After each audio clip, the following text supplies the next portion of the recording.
श्रीमद्वेंकटनाथाय श्रीनिवासाय नमो।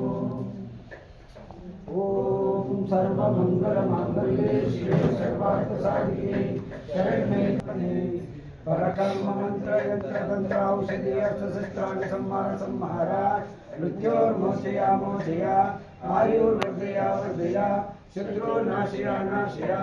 ओम नमो भगवते महासुदर्शनाय दीप्तज्वालपरिदाय सर्वदिक्प्रक्षोभानहाराय हम ब्रह्मांड परम ज्योतिषे स्वाहा।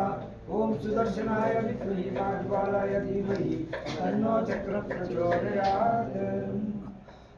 ఏడుకొండలవాడ వెంకటరమణ స్వామి పాదు గోవింద, వెంకటరమణ స్వామి పాదు గోవింద, హరివేల్ మంగమ్మ పాదు గోవింద, పద్మావతి రమణ పాదు గోవింద, లక్ష్మీ రమణ పాదు గోవింద, గోవింద్ర స్వామి పాదు గోవింద, స్వామి పాదు గోవింద, బంగారగిరి వాస పాదు గోవింద, ఆపద్ బాంధవ రమణ పాదు గోవింద, శ్రీదేవి భూదేవి రమణ పాదు గోవింద, శ్రీమన్నారాయణ పాదు గోవింద, లక్ష్మీనారాయణ స్వామి పాదు గోవింద, సంతోలప్రాయ స్వామి పాదు గోవింద, పంగిరామ స్వామి పాదు గోవింద, చంపకదామ స్వామి పాదు గోవింద, శ్రీ వెంకటేశ్వర స్వామి పాదు గోవింద, శ్రీ వెంకటేశ్వర స్వామి పాదు గోవింద, శ్రీ నరసింహ స్వామి పాదు గోవింద,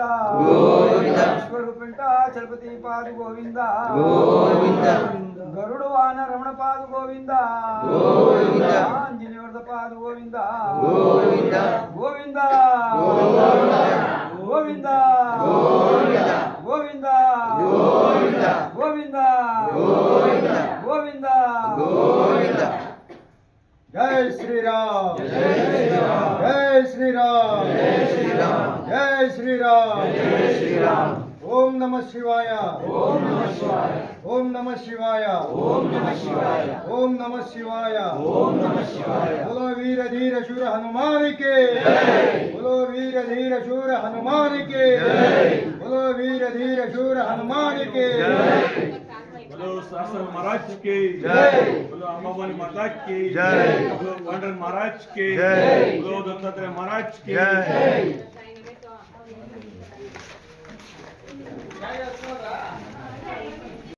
ನಮಸ್ಕಾರ ವೀಕ್ಷಕರೇ, ಶಿವಶಂಕರ್ ಮಗಜಿ ಯೂಟ್ಯೂಬ್ ಚಾನಲ್ಗೆ ಸ್ವಾಗತ। 7ನೇ ದಿನದ್ದು ಪಾದಯಾತ್ರೆ ಕಾಣಿಪಾಕಂನಿಂದ ನಾವು ಆಂಧ್ರ ಪ್ರದೇಶ ಗದಂಕಿ ಟೋಲ್ ಹತ್ತಿರ ಇರೋ ಗಂಗೋತ್ರಿ ಸ್ವರ್ಣಮುಖಿ ಆಶ್ರಮಕ್ಕೆ ಹೋಗಿ ಹಾಲ್ಟ್ ಆಗ್ತೀವಿ। ಮುಂಚೆ ನಾವು ಹಾಲ್ಟ್ ಆಗಿರ್ತೀವಲ್ಲ, ಕಾಣಿಪಾಕಂನಲ್ಲೇ ತಿಂಡಿ ತಿಂದು 9 ಗಂಟೆಗೆ ಪಾದಯಾತ್ರೆ ಶುರು ಮಾಡ್ತಿದ್ವಿ। ಈಗ 3 ವರ್ಷಗಳಿಂದ ಕಾಣಿಪಾಕಂನಿಂದ 6 ಗಂಟೆಗೆ ಪಾದಯಾತ್ರೆ ಶುರು ಮಾಡ್ತೀವಿ। ತಿಂಡಿ ಮಾರ್ಗ ಮಧ್ಯದಲ್ಲಿ ಎಲ್ಲಾದರೂ ಜಾಗ ಸಿಕ್ಕರೆ ಅಲ್ಲಿ ತಿಂಡಿ ತಿಂದು ಪಾದಯಾತ್ರೆ ಶುರು ಮಾಡ್ತೀವಿ। ಈ ಸಾರಿ ಕಾಣಿಪಾಕಂ ಬಿಟ್ಟು 11 ಕಿಲೋಮೀಟ್ರ್ ಮುಂದೆ ಹೈವೇ ರೋಡಲ್ಲಿ ಆದಿತ್ಯ ಆನಂದ ಭವನ್ ಹೋಟೆಲ್ ಸಿಕ್ತು। ಅಲ್ಲಿ ಸ್ವಲ್ಪ ಮುಂದೆ ಒಂದು ಜಾಗ ಇತ್ತು, ಅಲ್ಲಿ ಎಲ್ಲರೂ ಕೂತ್ಕೊಂಡು ತಿಂಡಿ ತಿಂದ್ವಿ। ಈ ಹೈವೇ ರೋಡಲ್ಲಿ ಎಲ್ಲರೂ ನಡ್ಕೊಂಡು ಬರಬೇಕಾದ್ರೆ ನಾನು ವಿಡಿಯೋ ಮಾಡಿರಲಿಲ್ಲ, ನಮ್ಮ ಗುರುಸ್ವಾಮಿಯವರ ಮಗ ವಲ್ಲಭ ವಿಡಿಯೋ ಮಾಡಿರೋದು। ಇಲ್ಲಿ ನಾನು ಬೆಳಿಗ್ಗೆ ಪ್ರಾರ್ಥನೆ ಮಾಡಿರೋ ವಿಡಿಯೋ ಮಾಡಿದ್ದೀನಿ, ಮತ್ತು ಮಧ್ಯಾಹ್ನ ಊಟ ಮಾಡೋವಾಗ ವಿಡಿಯೋ ಮಾಡಿದ್ದೀನಿ। ಈ ವಿಡಿಯೋದಲ್ಲಿ ಪಾದಯಾತ್ರೆ ಬಂದಿರೋರು ಎಲ್ಲರೂ ಇದ್ದಾರೆ, 4 ಜನ ಮಾತ್ರ ಈ ವಿಡಿಯೋದಲ್ಲಿ ಇಲ್ಲ ಅಷ್ಟೇ।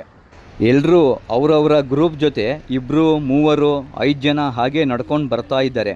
ಮುಂಚೆ ಹೋಗಿದ್ದು ನಾನು ಮತ್ತು ನಮ್ಮ ಗುರುಸ್ವಾಮಿಯವರ ತಮ್ಮ ನಾರಾಯಣ್ ಅವರು, ನಮ್ಮ ಹಿಂದೆ ಸಿಂಗಲಾಗಿ ಹೋಗ್ತಾ ಇದ್ದಿದ್ದು ರಾಜೇಂದ್ರ ಅವರು, ಅವರ ಹಿಂದೆ 3 ಜನ, ಡಾಕ್ಟ್ರು ನರೇಂದ್ರ ಅಣ್ಣ ಮತ್ತು ದಿವ್ಯಾ, ಅವರ ಹಿಂದೆ ಈಗ ಬರ್ತಾ ಇರೋದು ಗೋವರ್ಧನ್ ಅಣ್ಣ, ರೋಹಿತ್ ಮತ್ತು ನಾಗರಾಜು, ಇವ್ರು 3 ಜನ।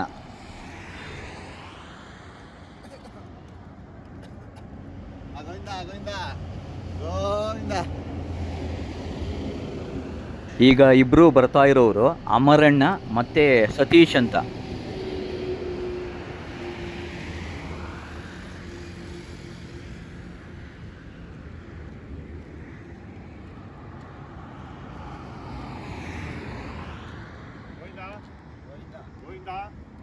ಗೋವಿಂದ ಗೋವಿಂದ.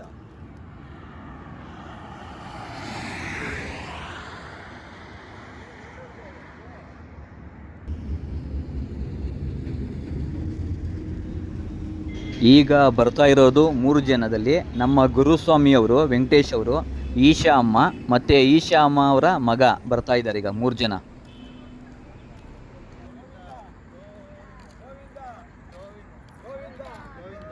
ಗೋವಿಂದ ಗೋವಿಂದ ಗೋವಿಂದ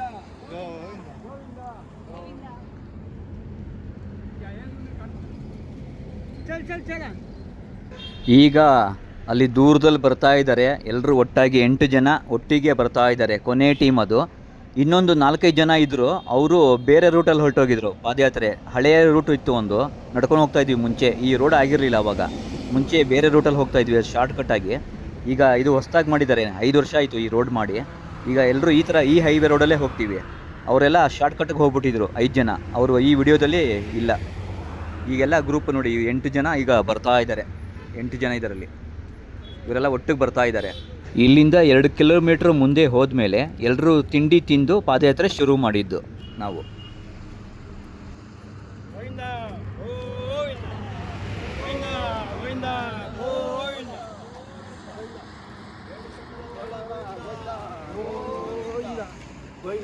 ಗೋವಿಂದ ಗೋವಿಂದ. ಇದು ಮಧ್ಯಾಹ್ನ 3 ಗಂಟೆಗೆ ಊಟ ಮಾಡಿದ್ದು ಜಾಗ, ಶ್ರೀ ಆಂಜನೇಯ ಸ್ವಾಮಿ ದೇವಸ್ಥಾನ. ನಾವು ಬೆಳಿಗ್ಗೆ ತಿಂಡಿ ತಿಂತೀವಲ್ಲ, ಅಲ್ಲಿಂದ ಈ ಆಂಜನೇಯ ಸ್ವಾಮಿ ದೇವಸ್ಥಾನಕ್ಕೆ 13 ಕಿಲೋಮೀಟರ್. ನಾವು ಪಾದಯಾತ್ರೆ ಶುರು ಮಾಡಿದಾಗಿಂದ 7ನೇ ದಿನದ್ದು ಕೊನೆ ದಿನ ಹಾಲ್ಟ್ ಆಗ್ತಾ ಇದ್ದಿದ್ದು ಇದೇ ಆಂಜನೇಯ ಸ್ವಾಮಿ ದೇವಸ್ಥಾನದಲ್ಲಿ. ಈ ದೇವಸ್ಥಾನ ಇರೋದು ಹೈವೇ ರೋಡಲ್ಲಿ. ಈ ಊರ ಹೆಸರು ಸಂಕಂಪಲ್ಲಿ. ಈಗ 2 ವರ್ಷಗಳಿಂದ ಗದಂಕಿ ಟೋಲ್ ಹತ್ರ ಇರೋ ಗಂಗೋತ್ರಿ ಸ್ವರ್ಣಮುಖಿ ಆಶ್ರಮದಲ್ಲಿ ಹಾಲ್ಟ್ ಆಗ್ತಾ ಇದ್ದೀವಿ. ಹೇಳಬೇಕಂದ್ರೆ ಈ ಜಾಗ ತುಂಬಾ ಚೆನ್ನಾಗಿದೆ. ಈ ಆಂಜನೇಯ ಸ್ವಾಮಿ ದೇವಸ್ಥಾನ ಹಿಂಭಾಗ ಬೆಟ್ಟದ ಮೇಲೆ ಅನಂತರಾಯಲ ಶಿವ ದೇವಸ್ಥಾನ ಇದೆ. 2 ಕಿಲೋಮೀಟರ್ ನಡ್ಕೊಂಡು ಹೋಗಬೇಕು. ಇಲ್ಲಿನ ಪ್ರಕೃತಿ ಸೌಂದರ್ಯ ನೋಡೋಕ್ಕೆ ತುಂಬಾ ಚೆನ್ನಾಗಿದೆ. ಈ ಸಾರಿ ಯಾರೂ ಹೋಗಿಲ್ಲ ಶಿವನ ದೇವಸ್ಥಾನಕ್ಕೆ, ಬೆಟ್ಟ ಹತ್ತೋಕ್ಕೆ ಯಾರೂ ಹೋಗಲಿಲ್ಲ, ಟೈಮ್ ಆಗೋಗುತ್ತೆ ಅಂತ. ಈ ಆಂಜನೇಯ ಸ್ವಾಮಿ ದೇವಸ್ಥಾನದಿಂದ ನಾವು ಹಾಲ್ಟ್ ಆಗೋ ಗಂಗೋತ್ರಿ ಸ್ವರ್ಣಮುಖಿ ಆಶ್ರಮಕ್ಕೆ 6 ಕಿಲೋಮೀಟರ್ ದೂರ ಅಷ್ಟೇ. 7ನೇ ದಿನದ್ದು ಪಾದಯಾತ್ರೆ ಒಟ್ಟು 29 ಕಿಲೋಮೀಟರ್. ನಾವು ಹಾಲ್ಟ್ ಆಗಿದ್ದು ಗಂಗೋತ್ರಿ ಸ್ವರ್ಣಮುಖಿ ಆಶ್ರಮದ್ದು ವಿಡಿಯೋ ಮಾಡಿಲ್ಲ ನಾನು. ಸಂಜೆ ಆಶ್ರಮದಲ್ಲಿ ಈಶ್ವರನಿಗೆ ಮಹಾಮಂಗಳಾರತಿ ನಡೀತಾ ಇತ್ತು, ಅದೊಂದೇ ಶಾರ್ಟ್ ವಿಡಿಯೋ ಹಾಕಿದ್ದೀನಿ ಅಷ್ಟೇ. ಇಲ್ಲಿ ಎಲ್ಲರೂ ಊಟ ಮಾಡಿರೋದು ವಿಡಿಯೋ ಮಾಡಿದ್ದೀನಿ. ಅದಾದಮೇಲೆ ದೇವಸ್ಥಾನ ಪೂರ್ತಿ ನಾನು ಕವರ್ ಮಾಡಿದ್ದೀನಿ ವಿಡಿಯೋನ. ಈ ಆಂಜನೇಯ ಸ್ವಾಮಿ ದೇವಸ್ಥಾನದ್ದು, ಈ ಆಂಜನೇಯ ಸ್ವಾಮಿ ದೇವಸ್ಥಾನ ಇದೆಯಲ್ಲ, ಅದರ ಹಿಂಭಾಗ ಬಂಡೆಕಲ್ಲಿದೆ.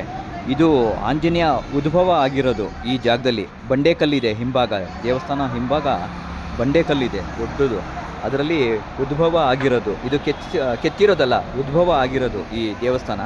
ನಾನು ಹೋದಾಗ ದೇವಸ್ಥಾನ ಓಪನ್ ಇರಲಿಲ್ಲ, ನಾನು ಹೊರಗಡೆಯಿಂದನೇ ವಿಡಿಯೋ ಮಾಡಿದ್ದೀನಿ. ಗರ್ಭಗುಡಿ ಇದು ಬಂದ್ ಮಾಡಿದರು, ಹೊರಗಡೆಯಿಂದನೇ ವಿಡಿಯೋ ತೆಗ್ದಿದ್ದೀನಿ. ಆಮೇಲೆ ಸುತ್ತ ವಿಡಿಯೋ ಹಿಂದೆಗಡೆ ಎಲ್ಲ ಹೋಗಿ ಪೂರ್ತಿ ವಿಡಿಯೋ ಮಾಡಿದ್ದೀನಿ ದೇವಸ್ಥಾನದ್ದು.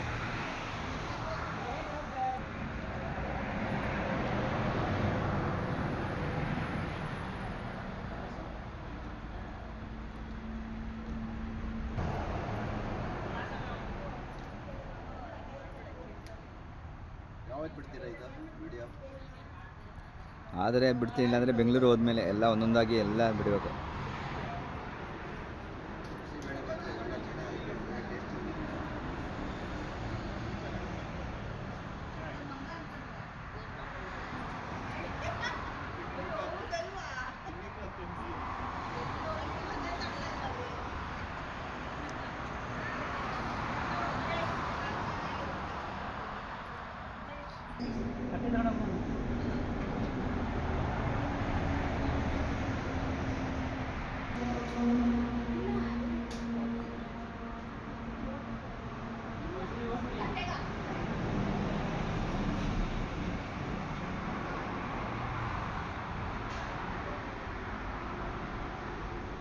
ಇದು ಹೋಮ ಮಾಡೋ ಜಾಗ ತೋರಿಸ್ತಾ ಇರೋದು. ಈಗ ದೇವಸ್ಥಾನ ಒಳಗಡೆ ಹೋಗಿದ್ದೀನಿ, ಅಂದರೆ ಗರ್ಭಗುಡಿ ತೆಗ್ದಿರಲಿಲ್ಲ, ಗರ್ಭಗುಡಿ ಬೀಗ ಹಾಕಿದ್ರು.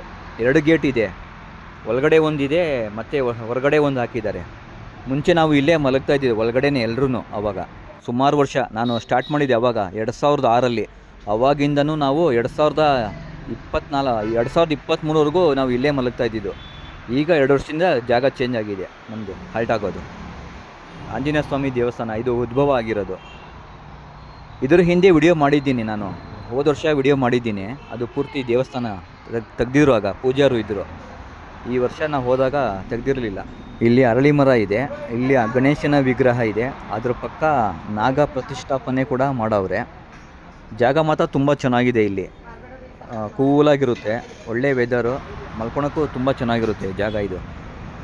ಆದರೆ ನಾವು ಇಲ್ಲಿ ಮಲಗ್ತಾ ಇಲ್ಲ ಅಷ್ಟೇ. ಈಗ 2 ವರ್ಷದಿಂದ ಎಲ್ಲ ವಿಡಿಯೋ ಹೈವೇ ರೋಡ್ ಪಕ್ಕದಲ್ಲೇ ಇದೆ, ಬಸ್ಗಳು ಎಲ್ಲ ಹೋಗ್ತಾ ಇರ್ತವೆ, ನೈಟ್ ಆ್ಯಂಡ್ ಡೇ ಹೋಗ್ತಾನೆ ಇರ್ತವೆ. ಹೈವೇ ರೋಡ್ ಇದು, ತಿರುಪತಿ ಚಿತ್ತೂರು ಹೈವೇ ಇದು ರೋಡು. ಈ ಆಂಜನೇಯ ಸ್ವಾಮಿ ದೇವಸ್ಥಾನದಿಂದ ತಿರುಮಲಕ್ಕೆ 39 ಕಿಲೋಮೀಟ್ರ್ ದೂರ. ನಾವು ಇಲ್ಲಿಂದ 6 ಕಿಲೋಮೀಟ್ರ್ ಮುಂದೆ ಹೋಗ್ತೀವಿ.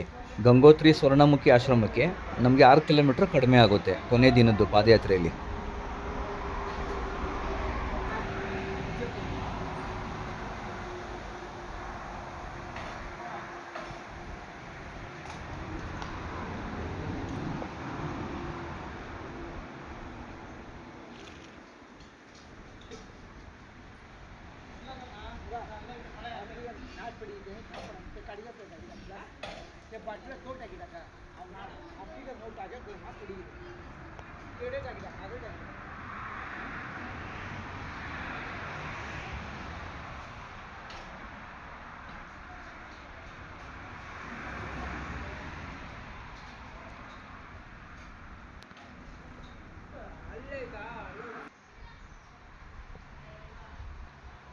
ದೇವಸ್ಥಾನ ಪೂರ್ತಿ ವಿಡಿಯೋ ಮಾಡಿದ್ದೀನಿ ಸರಿ ಸುತ್ತಾನು. ಇಲ್ಲಿ ನೋಡಿ ಬಂಡೆ ಕಾಣಿಸ್ತಾ ಇದೆಯಲ್ಲ, ಈ ಬಂಡೆಯಲ್ಲೇ ಆಂಜನೇಯ ಸ್ವಾಮಿ ಉದ್ಭವ ಆಗಿರೋದು. ಈ ದೇವಸ್ಥಾನ ಎಷ್ಟೋ ವರ್ಷಗಳು ನಾವು ಇಲ್ಲಿ ಬಂದ್ರು ನಾವು ಇಲ್ಲಿ ಬಂಡೆ ಇದೆ ಅಂತ ನಮ್ಗೆ ಗೊತ್ತೇ ಇಲ್ಲ ಹಿಂಭಾಗ ನೋಡಿರಲಿಲ್ಲ.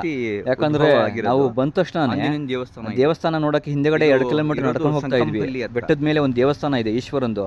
ಅಲ್ಲಿ ಹೋಗಿ ನೋಡ್ಕೊಂಡು ಮತ್ತೆ ವಾಪಸ್ ಬರೋಷ್ಟರಲ್ಲಿ ಸಂಜೆ ಆಗ್ಬಿಟ್ಟಿರೋದು, 6-6:30 ಆಗ್ಬಿಟ್ಟಿರೋದು. ಕತ್ತಲಿಕ್ಕೆ ಗೊತ್ತಾಗ್ತಾ ಇರಲಿಲ್ಲ, ಎಷ್ಟೋ ವರ್ಷಗಳು ನೋಡಿರಲಿಲ್ಲ. ಆಮೇಲೆ ಗೊತ್ತಾಗಿದ್ದು ನಮಗೆ ಇಲ್ಲಿ ಬಂಡೆ ಉದ್ಭವ ಆಗಿರೋದಂತ ಗೊತ್ತು ನಮಗೆ. ಆದರೆ ಬಂಡೆ ಕಲ್ಲಿದೆ ಅಂತ ನಮ್ಗೆ ಗೊತ್ತೇ ಇಲ್ಲ, ಎಷ್ಟೋ ವರ್ಷ ನಾನು ನೋಡೇ ಇರಲಿಲ್ಲ, ಇವಾಗ ನೋಡಿರೋದು. ಅದಕ್ಕೋಸ್ಕರ ಪೂರ್ತಿ ಈ ಸರಿ ವಿಡಿಯೋ ಮಾಡಿದೆ, ಹಿಂಭಾಗ ಎಲ್ಲ ಕವರ್ ಮಾಡಿದ್ದೀನಿ.